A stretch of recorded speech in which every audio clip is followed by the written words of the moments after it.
What's up, guys? Welcome back to my channel. Really quick before we get too into this, I'm sorry if my voice sounds sick. I have been fighting some virus, not the one that you're thinking of. I don't know, I haven't been contagious, but I have some interior virus inside me that's just hanging on for dear life. So I've been sick for like the past week and a half, but my voice sounds a lot better than what it did the other day. I had like no voice at all. So I've been waiting to do this voiceover for like the past 3-4 days. And so now I finally can. But anyway, now we got that out of the way. Today's video is going to be all about how to get a clean, even platinum blonde tone. This is something I did not think I was going to struggle with so much as a young stylist. So I'm hoping this video helps. This is my client. Her name's Emily. She is the sweetest human being ever. I love her. She's a natural level 7 in the back and like a dark, maybe like a darker level 8 up front, especially in the summer. Her natural gets pretty dark or gets pretty light up top. We're doing a full on her today. We go back and forth between a full and a half head. So we're going to get into like the more baby light tutorial here first, and then we'll get all into like the tone stuff here when I get to that point in the video. But when I am doing a full, if there is a little bit more depth in the back that I want to give enough time to knock through, but I love starting up at the top and in the front. I feel like it lifts the fastest then. You don't have to worry about like throwing it under heat. I try really hard not to put like the front and the top under heat. It's just my preferred way of doing things. But sometimes the back needs more attention. And so what I've been doing lately is I will start on the top half of the back of the head. So where you're seeing me at now, I pretty much just go based off of like where the occipital bone or where the head, like where the head curves and pokes out the most. I base it right around there and I work my way up. That underneath part, the nape and the couple inches above the nape, normally those lift pretty quickly for a couple reasons. One, the hair is normally a little bit finer. Two, there's a lot of warmth from the hair laying on top of it. There's a lot more just natural warmth, so it helps it lift a little quicker. This top half doesn't have as much, and the hair is normally a little fuller, a little thicker in density, so it normally needs a little bit of extra time with lifting. So if I need to start in the back for a full highlight, I normally start here so that I have enough time to also have it start up front too and I still am able to get like even consistent lift, and most of the time I don't have to put my clients under the lamp. Yes, I do sometimes use a lamp on full baby lights, so I really most of the time don't do it. It's normally if I'm doing like heavy teasy, like it's normally if I'm doing teasy lighting or something. So anyway, now as you see, I did a mohawk too up front, and that's where I'm going through now. We don't do any root tapping, root shadowing or anything. Like I said, she's naturally a level 7, 8. Her hair lifts super clean.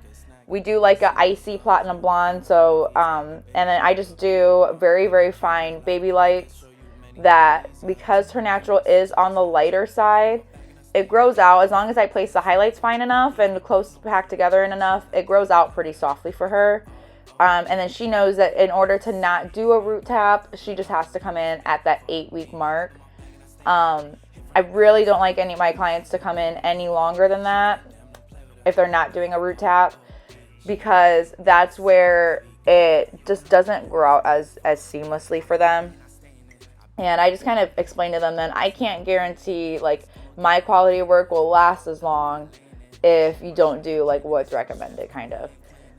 Emily here knows the game. She is 100%, down for it. So normally if they're in between, I will start them off with like a baby fine root tap and see how they like their maintenance from there.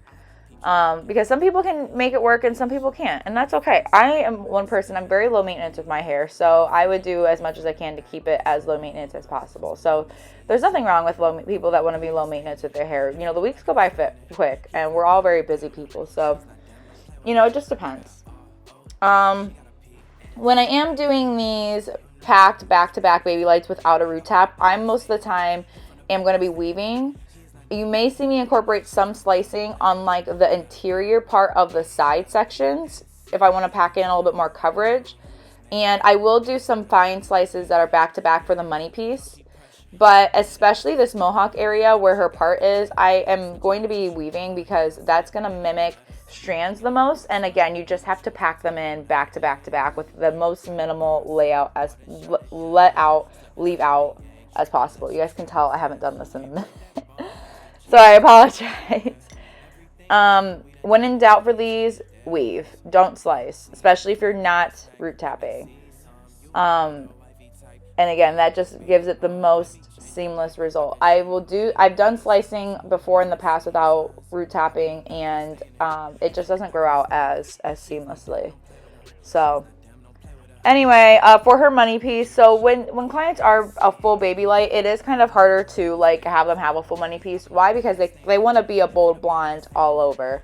So what I do is I will, instead of doing weaves, I will do slices in the front for those first few foils, as you guys just saw. And then I'll go back and start incorporating some weaves, as you see that I'm doing right now. And then in terms of toning, I will just wait to tone the hair I'll wait to tone the money piece until last, because normally that'll make it like the brightest. I'll get into that a lot more here in a little bit, again, like I said. But yeah, if your client wants to be, I've had it before where my client wants to be a full Babylight with no root tap, but then they also want a strong money piece. But just explain to them, like, you need some depth and some dimension to make that money piece really pop. So if they're okay with not having a super popped out money piece, that's great. But ask them then to, like, what matters most to you, like a bold money piece or a bold blonde all over. And normally then when they're able to tell you, then that's when you can say, okay, yeah, I can.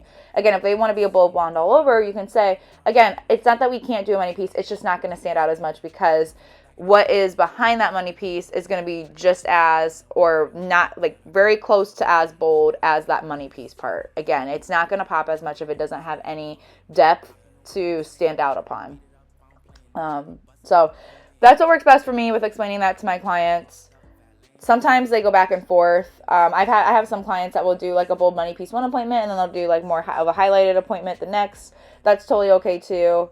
Obviously, as long as it's, their hair has the integrity to hold it. You can definitely switch back and forth. Don't make them feel like they have to be married to like one specific color all around.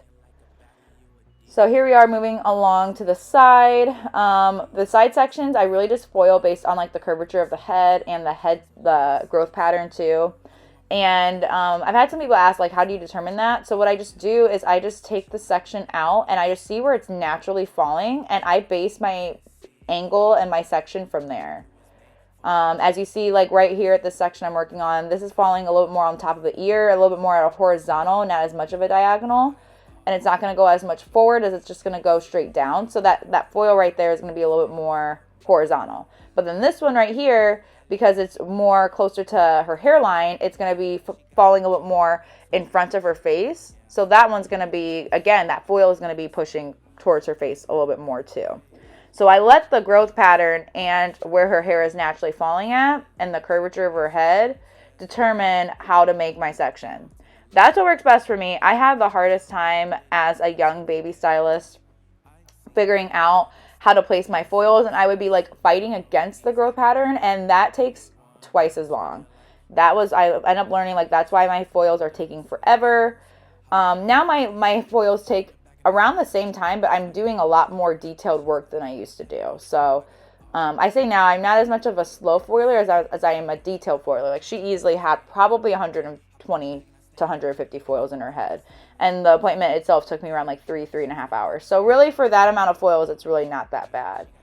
But I hope you guys are able to see kind of through these clips what the curvature of the head and growth pattern sectioning kind of looks like. If you have any more questions, if you feel like I'm not explaining that well enough, don't be afraid to like leave me a comment or DM me on Instagram or something. And if I need to like go through a little bit more thorough in another video, I definitely can. But again, when you are doing these more like platinum card affected Babylights, going along the curvature of the head is, in my opinion, the like easiest way to do it.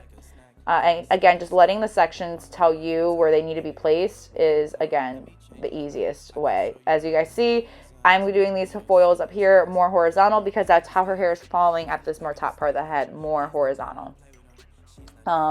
We do the same thing then on the other side as well. And again, just go along the curvature of the head. And I'm going to kind of just let these next clips kind of just go along. I'm pretty much doing the same thing all over.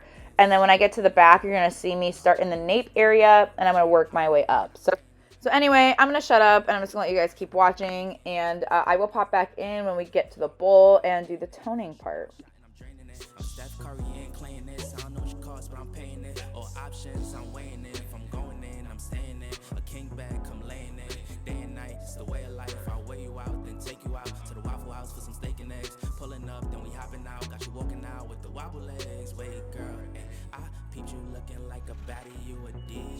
Pretty face, caramel skin like a Leah. Saw that fatty poking from the back like Serena. So let me see some. Hop in my bag and I stay in it. Hit from the back and I stay in it. He's not them, don't play with him. She's not them, don't play with her. I got a R-O-D, she got a P-N-C. Baby girl, you know you was made for me. Hop in my bag and I stay in it. Hit from the back and I stay in it. He's not them, don't play with him. She's not them, don't play with her. I got a R-O-D, she got a P-N-C. Baby girl, you know you was made for me. Yeah, bad little John, she pressure. Know that I got you forever. Love her, she got it together. Switching it up when she want, yeah. I seen it the day that I met her. Rocking it off like sweater. Shoes, Bottega Veneta. Hey, know you got it, girl. Set the bar, then shot it, yeah. Slip it, sliding, you ain't tricking unless you got it, yeah. Can't break that bond, match the charms, and unless she wear everything done, we done did it and we took it there. Cause I see you looking like a snack. Let me see some. You are the wifey type. Maybe you could be one. Make me change your life. I could show you many reasons, different seasons. Hop in my bag and I stay in it. Hit from the back and I stay in it. He is not them, don't play with him. She's not them, don't play with her. I got a R-O-D, she got a P-N-C. Baby girl, you know you was made for me. Hop in my bag and I stay in it. Hit from the back and I stay in it. He is not them, don't play with him. She is not them, don't play with her. I got a R-O-D, she got a P-N-C. Baby girl, you know you was made for me. Hop in my bag and I stay in it.